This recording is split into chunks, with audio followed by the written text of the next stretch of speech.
आज ना आमच्याकडे पाहुण्यांकडून म्हशीचे चिकाचे दूध आले आहे, तर त्यापासून मी आज खरवस वड्या बनवणार आहे।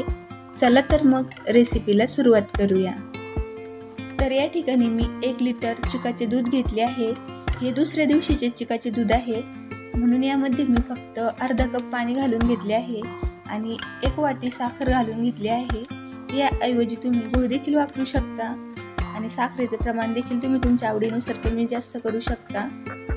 आणि यामध्ये चांगला स्वाद येण्यासाठी इलायची पावडर घालून घेतली आहे, ती व्यवस्थित मिक्स करून घ्यायची आहे। साखर आणि इलायची पावडर दुधामध्ये व्यवस्थित मिक्स झाल्यानंतर आपण हे मिश्रण कुकरच्या भांड्यात घालून घेणार आहोत।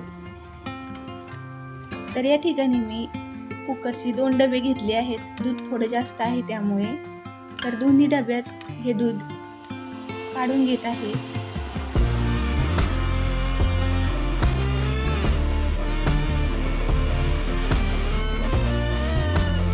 तुम्ही पाहू शकता कुकरच्या 2 डब्यात दूध आपले व्यवस्थित बसले आहे।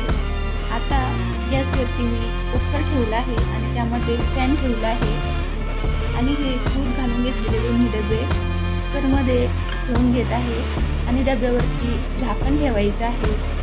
कुकरच्या झाकणाची शिट्टी काढून घ्यायची आहे आणि हाय फ्लेमवरती 10 ते 12 मिनिट आणि त्याच्यानंतर 10 मिनिट लो फ्लेमवरती व्यवस्थित शिजवून घ्यायचं आहे। जवळपास 25 मिनिटे झालेली आहेत। आता आपण गॅस बंद करूयात। तुम्ही पाहू शकता आपले खरवस व्यवस्थित शिजले आहे। आता हे कुकरचे डबे थंड होण्यासाठी आपण बाजूला ठेवूयात। खरवस चांगलं सेट होण्यासाठी तुम्ही अर्ध्या तासासाठी हे डबे फ्रीजमध्ये देखील ठेवू शकता, परंतु मी आमच्याकडे लाईट नव्हती त्यामुळे मी पाण्यातच ठेवली होती, थंड पाण्यामध्ये। तुम्ही पाहू शकता आपला खरवस चांगला थंड झाला आहे। आता मी या चाकूच्या साहाय्याने याच्या वड्या पाडून घेत आहे।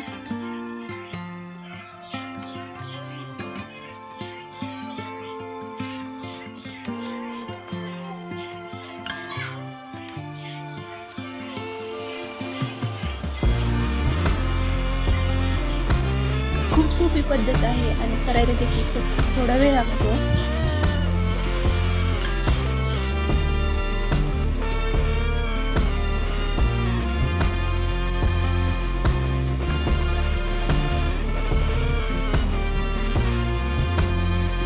तुम्ही पाहू शकता खूप छान अशा आपल्या खरवस वड्या तयार झालेल्या आहेत आणि जाळी देखील खूप मस्त अशी पडलेली आहे आणि चवीला देखील खूप छान लागतात। नक्की तुम्ही या पद्धतीने खरवस वड्या ट्राय करा, नक्कीच तुम्हाला आवडतील। खूप सोपी पद्धत आहे आणि खायला देखील खूप छान लागतात।